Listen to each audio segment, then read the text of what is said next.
Hey, it's Jeff Cannata, and I'm back with an NLB mini. The Cube is back. I'm back. Had to do an NLB mini. I know it's been a while, but I literally just got home from seeing Avengers Age of Ultron, and I had to get on and spew my thoughts in an NLB mini about that movie. Because, as you know, if you know me at all, I am a Marvel zombie from way back. Last night, I popped in my Blu-ray of the first Avengers to get myself amped and excited. And Avengers Age of Ultron certainly delivered. I think this is more comic book than even any of the Marvel movies have been up to this point. This embraces comic book and is for comic book fans, people who love these characters and love the lore, love comic bookness. Even more than the first Avengers movie, even more than any of the Marvel movies up to this point, even more than Guardians. Guardians is a space opera, a space adventure film. Winter Soldier is a spy thriller with superheroes. Avengers, the first one, is a comic book movie. It's a team movie, but it really is a building of this team. It's more of this fulfillment of the promise of what a comic book team movie can be. It's bringing these characters together for the first time and kind of the joy of them batting together and figuring out who they are and then defeating a big army from space. Age of Ultron says, we're a comic book. We're going to give you sci-fi. We're going to give you weird, bizarre mythology and strange things that shouldn't work together. The way comic books do, it has comic book logic, and it throws together more characters than I've ever seen in any of the Marvel movies, and it feels more like the shared universe. So we've gotten shared universe, which is amazing. And I know I say this every time I come back from a Marvel movie. You've probably heard me say it many times before. I can't believe I live in a world where I'm seeing what I'm seeing up on the screen. These are the characters that when I was a kid, I always dreamed about would be rubbing elbows with each other, would be bumping into each other. I can't believe we're seeing... I mean, I don't want to spoil anything. This is going to be a spoiler-free segment of this review. So I won't spoil one character that you probably know is coming anyway, but... I can't believe we're seeing that character on the screen as pure comic book as this character is, as highly unlikely and strange and over the top as it is. It still works in this movie because this movie embraces its comic bookness, its color, its vibrance. So much of this movie flies in the face, pun definitely intended, of the Superman movie. And I know, I can't keep comparing all movies to the travesty that was Man of Steel. But again, Marvel proves that what heroes are colorful, funny, interesting, vibrant people that aren't just dark and morose all the time, and that they care about civilians, and that the most important thing is saving people. Saving people, Superman, that's what you're supposed to do. Okay, this is not a referendum on Superman, this is about Age of Ultron. This is a movie that is not perfect. It has some problems, but it's interesting because it's trying to do so many more things than the first Avengers movie. As I said, the first Avengers movie is just that fulfillment of the promise, and it's amazing. In one of my favorite films, reinforced again by my viewing last night of how good it is.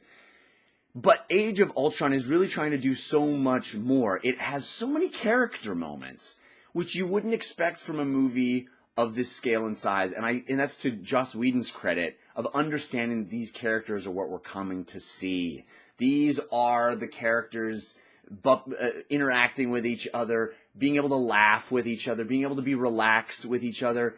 I think the best scene in the movie is just all the characters out of costume, being not human. You can't say human because one of them's a god, but being relatable and being a team and being people with each other, and that's the joy. When I was a kid, I loved the Chris Claremont X-Men, and what I used to love to read were the episodes of the X-Men where they played softball, or they had these vacations together, and they weren't fighting the big bad guy. That is just as important a way to relate to these characters, to feel like they do have the same foibles that I have and aren't, just from Krypton and dark and whatever.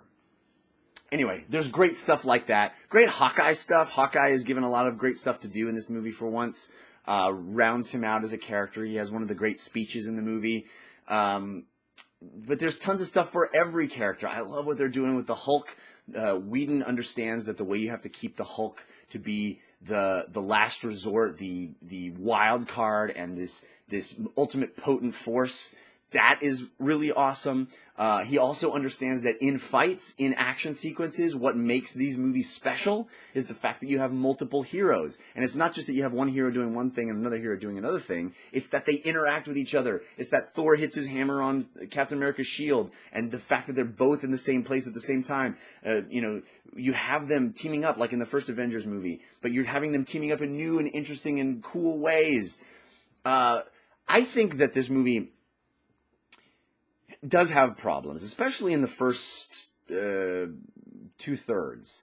The third act of this movie brings it all together and is so fun and so cool and so over the top and such a celebration of what these heroes are that it wiped away all the reservations that I had in the first 2/3. But there is some tough stuff to swallow. I think Ultron as a villain is problematic. I think Ultron it's tough to... You gotta take a lot of what happens with a grain of salt. You gotta go, okay, so somehow he had the time to create this army of other Ultron. Somehow he had the ability to do this and that. Even his origin is kind of glossed over, and it's a tough pill to swallow in the sense that it doesn't really make sense. You just it's comic book logic. As I said, this is a comic booky film. It's comic book logic. Oh, the AIs work like this, and so boof, now he has a personality that it's James Spader. It's basically Red from Blacklist. It's like, oh, the Red from the Blacklist is fighting the Avengers. I think this movie would have worked a whole lot better if they could have actually used Magneto as the villain, but that's a whole other conversation. I think that some of the setups, some of the crisis that you get, some of the use of the Scarlet Witch in creating these dream sequences. For me, I'm never a fan of dream sequences in any medium. I find that I just kind of want them to be over with, and I don't find this, except for the movie Inception. That's the one exception, is Inception.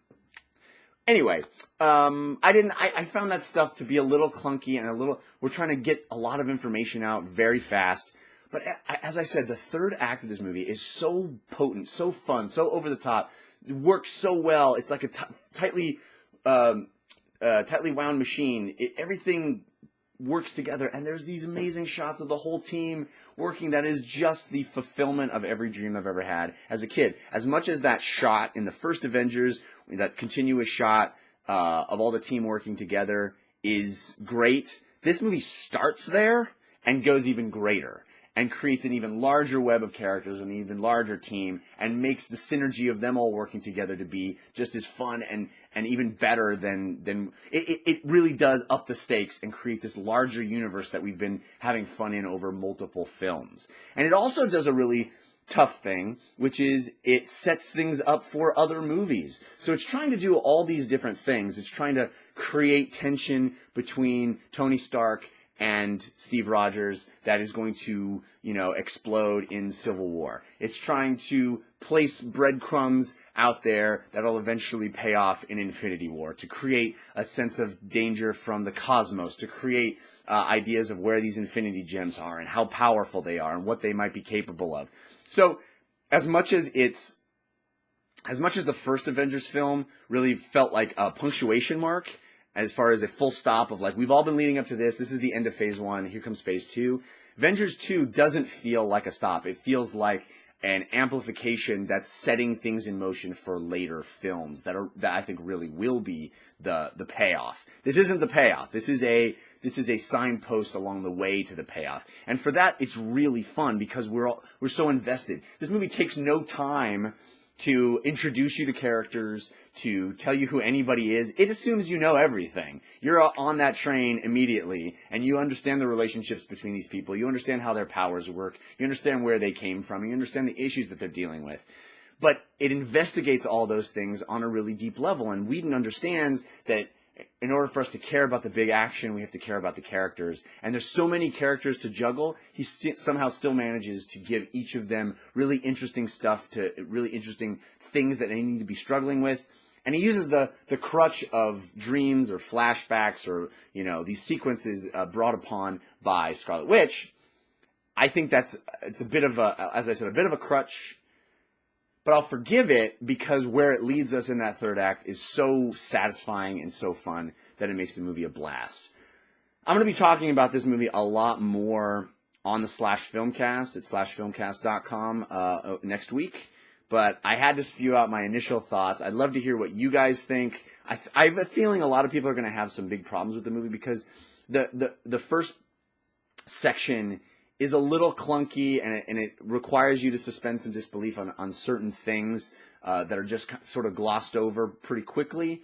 But I really do believe that where we get is so fun and so thrilling and so satisfying that it makes up for those initial bumpy rides.